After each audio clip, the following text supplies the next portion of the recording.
here I am in Czech Republic, and these are the culture shocks I've experienced. So when it came down, I thought that it wanted to follow my head. Where I'm coming from, when you lose your purse, you don't go to the police station, you just go straight home and you go and mourn that purse. So when you move to this country, Google Translator is your best friend. Hello everyone and welcome to my YouTube channel. My name is Ariola, and on this YouTube channel we talk about lifestyle, we talk about skincare, we talk about travel. I'm a Nigerian YouTuber based in Prague. So on this episode we're going to be talking about my culture shocks in Prague.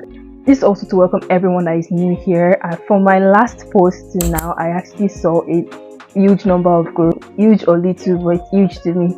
And I realized that the reason why most of you subscribed to my channel is because you realized I live in Prague. I'm so excited to have you here. I'm more than excited. I'm so grateful that I clicked the subscribe button. And on this channel, I'm going to be telling you what it's like living in Prague. As a Nigerian born and bred, it's normal that there are some things that are just part and parcel of me. And switching to this place, it's no doubt that I actually experienced a level of shock. And the first one has to be the language. The official language in Czech Republic is Czech language. Honestly, with your understanding of Czech language, you should be able to get by. But regardless of that, you still experience some hiccups. Yeah, I remember my first day here, I had to stop at the mall, Kaufland. I think if you've watched my previous video, you know where Kaufland is and what they do. Kaufland is a store that is into selling groceries. I went to Kaufland and I had to buy some groceries, and then getting there, obviously I could identify them because I know what I was trying to purchase. But regardless of that, there are still some things that I couldn't identify. For example, let's use milk. So there are different types of milks. Probably you are the type that is into almond milks and you just don't know which one to go for. So I had to use my Google Translator. So when you move to this country, Google Translator is your best friend. Obviously we always use Google Translator for one thing or the other back at home, but I never got to use the camera feature. So basically what I just do anytime I come across something I don't understand is I just turn on my Google Translator and on my camera, point it at it, and then it tells me what it is. And just in case you're stuck when it comes to the issue of the language barrier, just look around you and look for a young Czech person. I mean, most of the young people here understand English. They can always put you through with it, and they are usually nice when you approach first. Imagine receiving text message from your network provider and you don't know what it reads. I received so many messages, so many emails, and it's written in Czech language, so I just had to rush down to my Google Translator to know what exactly the content is about. So that's that about language. The next one has to be the socket.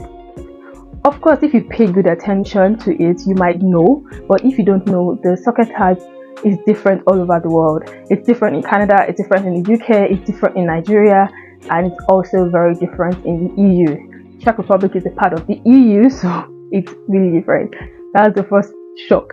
And to my wildest surprise, I saw the type of wall sockets they have.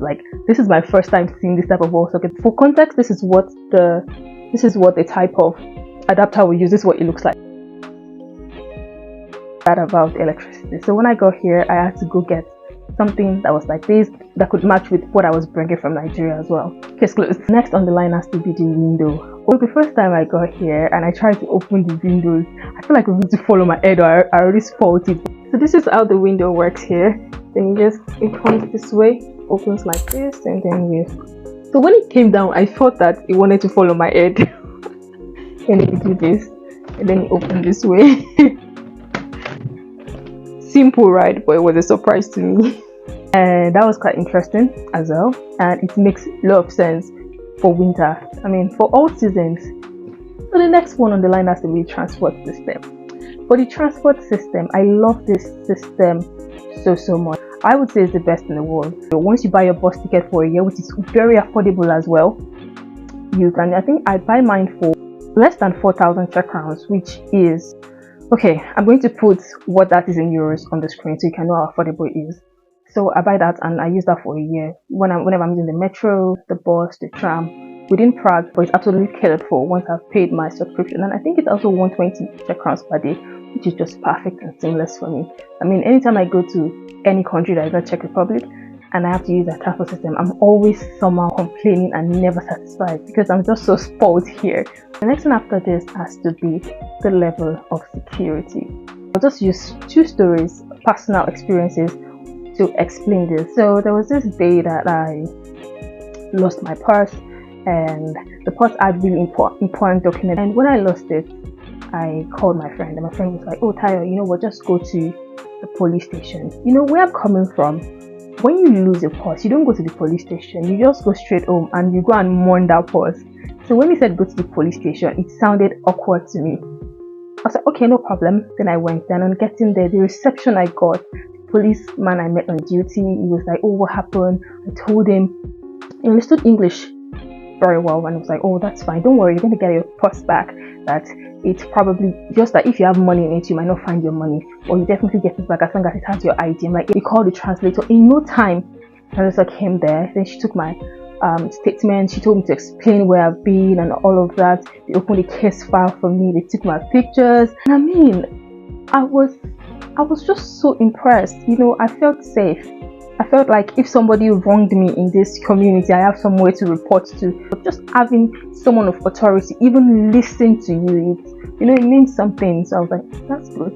And so when I got home the second day, I told another friend, and my friend was like, you know what, let's just go back and trace everywhere you've gone to. So the day before, I traced a part of it because I was so sure that it was in H&M.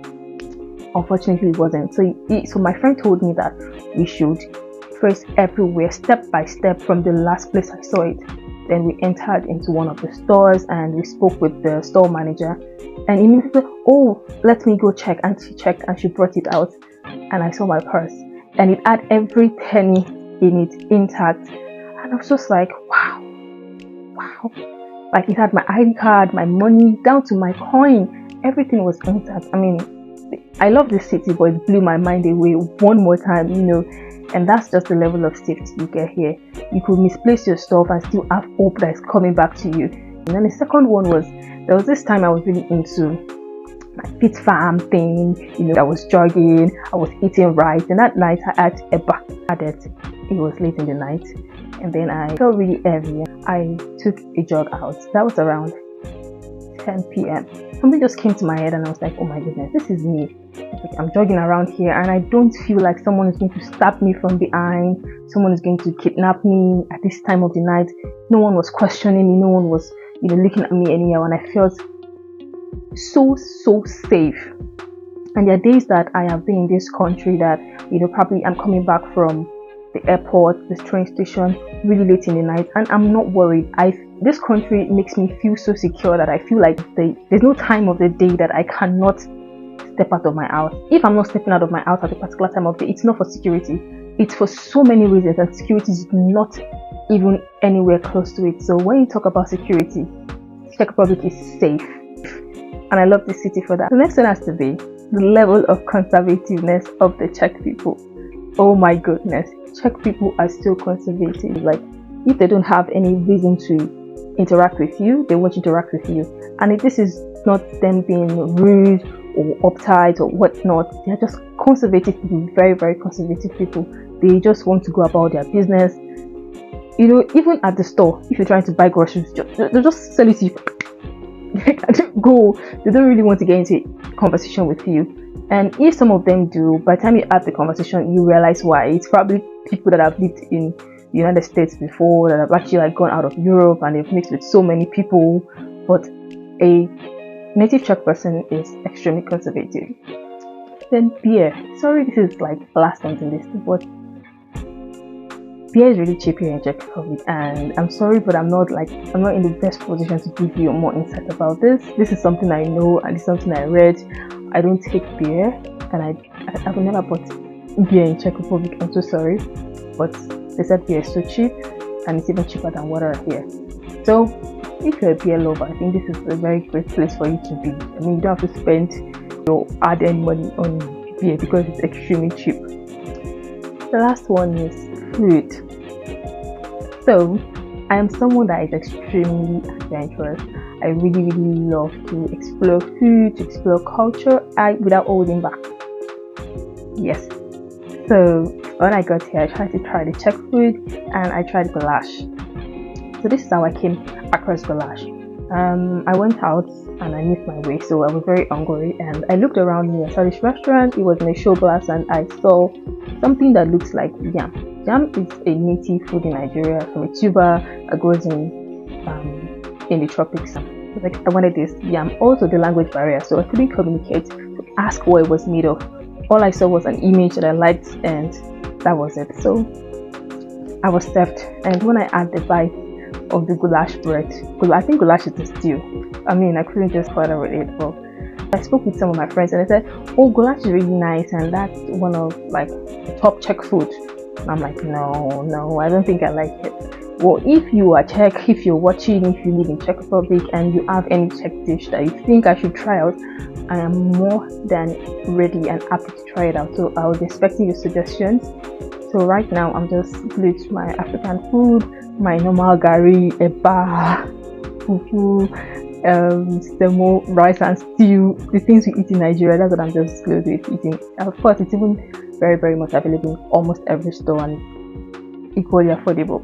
So there's no need to have issues. This brings us to the end of this particular episode. I would talk about more culture shocks as I remember them, but for now this is all I can remember. And if you are new here, please do not forget to hit the subscribe button. Do not forget to like, comment, engage with this post. Let me know what you feel about it and what else you want me to talk about when it comes to Czech Republic. On this note, I would like to say goodbye. See you on the next episode.